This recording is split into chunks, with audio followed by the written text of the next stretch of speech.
കഴിഞ്ഞ ദിവസമുണ്ടായ മെഹന്തി വിവാദത്തിന് പിന്നാലെ ഇൻസ്റ്റാഗ്രാം പോസ്റ്റിന് കീഴിൽ കമന്റ് ഇട്ടവർക്ക് മറുപടിയുമായി RJ അഞ്ജലി വീണ്ടും വന്നിട്ടുണ്ട്. അഞ്ജലിയെക്കുറിച്ച് മോശം കമന്റുകൾ ഇട്ടവർക്കെതിരെ നിയമപരമായി നീങ്ങുമെന്നും അഞ്ജലി തന്റെ ഇൻസ്റ്റാഗ്രാം സ്റ്റോറിയിലൂടെ അറിയിച്ചിട്ടുണ്ട്. വർഷങ്ങളെടുത്ത് ഉണ്ടാക്കിയ പ്രശസ്തി മിനിറ്റുകൾ കൊണ്ട് ഇല്ലാതായി എന്നൊരു കമന്റിന് കീഴെ ഫോളോവേഴ്സിന്റെ എണ്ണമല്ല മനുഷ്യന്റെ ഗുണമേന്മ നിർണ്ണയിക്കുന്നത് എന്നാണ് അഞ്ജലി മറുപടി പറഞ്ഞത്. പോകാം എയറിലേക്ക് എന്ന കമന്റിന് മക്കളെ കഴിഞ്ഞ 12 വർഷമായി ചേച്ചി എയറിലാണ്, ഇപ്പോഴും ഇന്നും എനിക്ക് മടുക്കും വരെയും എന്നായിരുന്നു അഞ്ജലി നൽകിയ മറുപടി. അതോടൊപ്പമാണ് മോശം കമന്റുകൾ ഇട്ടവർക്കെതിരെ നിയമപരമായി നീങ്ങുമെന്നും പറഞ്ഞത്. ഒരുപാട് പേരെ കൊണ്ട് ഇങ്ങനെ കുറ്റകൃത്യം ചെയ്യിച്ച യൂട്യൂബേഴ്സിന് അഭിവാദ്യങ്ങൾ എന്നാണ് അഞ്ജലി ഇൻസ്റ്റാഗ്രാം സ്റ്റോറിയിലൂടെ പറയുന്നത്. മെഹന്തി ഇടുന്ന അത് ഉപജീവന മാർഗമാക്കിയ ഒരു സ്ത്രീയെ വിളിച്ച് സ്വകാര്യ ഭാഗത്ത് മെഹന്തിയിട്ട് തരുമോ എന്ന് ചോദിക്കുക, അതും മോശമായ ഭാഷയിൽ ചോദിക്കുക, എന്നിട്ട് അതിനൊപ്പം പൊട്ടിച്ചിരിക്കുക. ഇതാണ് അഞ്ജലിയും നിരഞ്ജനയും ചെയ്തത്. ഇതിന് പിന്നാലെ തൊഴിലെടുത്ത് ജീവിക്കുന്ന സ്ത്രീകളെ ലൈക്കിനും കമന്റിനും വേണ്ടി അപമാനിക്കുന്നതിലെ ഔചിത്യമില്ലായ്മ ചൂണ്ടിക്കാണിച്ച് ഒട്ടേറെ പേരാണ് രംഗത്തെത്തിയത്.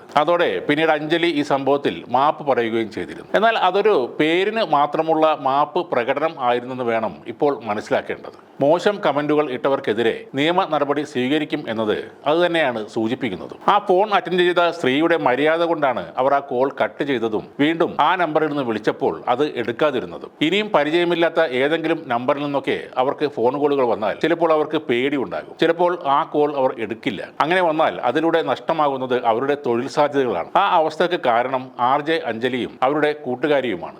ഇവർ നടത്തിയ ആ പ്രാങ്കിലൂടെ ചിരി ഉണർത്താനോ സമൂഹത്തിന് ഏതെങ്കിലും തരത്തിലുള്ള ഒരു നല്ല സന്ദേശം കൊടുക്കാനോ അവർക്ക് കഴിഞ്ഞിട്ടില്ല. ആ സ്ത്രീക്ക് മനോവിഷമം ഉണ്ടാക്കി എന്നല്ലാതെ വേറെയൊന്നും ഇവർ ചെയ്തിട്ടുമില്ല. പിന്നെ ഈ മീശമാധവൻ കഥകളൊക്കെ പറയുന്നത് വെറും പ്രഹസനം മാത്രമാണ്. നിങ്ങൾ അപമാനിച്ചത് ഒരു സ്ത്രീയെ മാത്രമല്ല, അവർ ചെയ്യുന്ന ഒരു തൊഴിലിന്റെ മാന്യതയെ കൂടിയാണ്. യഥാർത്ഥത്തിൽ അവരുടെ വീട്ടിൽ പോയാണ് നിങ്ങൾ മാപ്പ് പറയേണ്ടത്. ഏഷ്യാനെറ്റിലെ കുക്ക് വിത്ത് കോമഡി എന്ന പരിപാടിയിൽ സുമേഷ് എന്ന ആർട്ടിസ്റ്റ് ആ സ്കിറ്റിന്റെ ഭാഗമായി നിങ്ങളെ ഒരിക്കൽ എഡി എന്ന് വിളിച്ചതിനെ അന്ന് നിങ്ങൾ എന്തൊക്കെയോ പരാക്രമം കാണിച്ചതായും ഒരാൾ കമന്റിൽ പറയുന്നുണ്ട്. ആ നിങ്ങളാണ് ഇപ്പോൾ വേണ്ടാധീനം ചെയ്തിട്ട് അതിൽ പ്രതികരിച്ച ആളുകളെ കോടതി കയറ്റാൻ നടക്കുന്നത്. നിങ്ങളുടെ നീക്കം ഇങ്ങനെയാണെങ്കിൽ നിങ്ങൾക്കെതിരെയും കേസിന് പോകാനുള്ള വകുപ്പുകളുണ്ട്. നിങ്ങളുടെ ഈ പ്രാങ്ക് പ്രോഗ്രാം കുടുംബസമേതം കണ്ടപ്പോൾ ഉണ്ടായ മനോവിഷമം, നാണക്കേട്, ഇതൊക്കെ ചൂണ്ടിക്കാണിച്ചുകൊണ്ട് പൊതുജനത്തിനും ഒരു മാസ് പെറ്റീഷൻ ഫയൽ ചെയ്യാവുന്നതാണ്. മറ്റൊരു കാര്യം, അഞ്ജലി വീണ്ടും ധിക്കാരത്തിന്റെ ഭാഷയിലാണ് പ്രതികരിക്കുന്നതെങ്കിലും അവർക്ക് കൊടുക്കുന്ന മറുപടികൾ അശ്ലീലവും അസഭ്യവും നിറഞ്ഞത് ആയിരിക്കരുത്. അവർക്കെതിരെ പ്രതികരിക്കുന്നവർ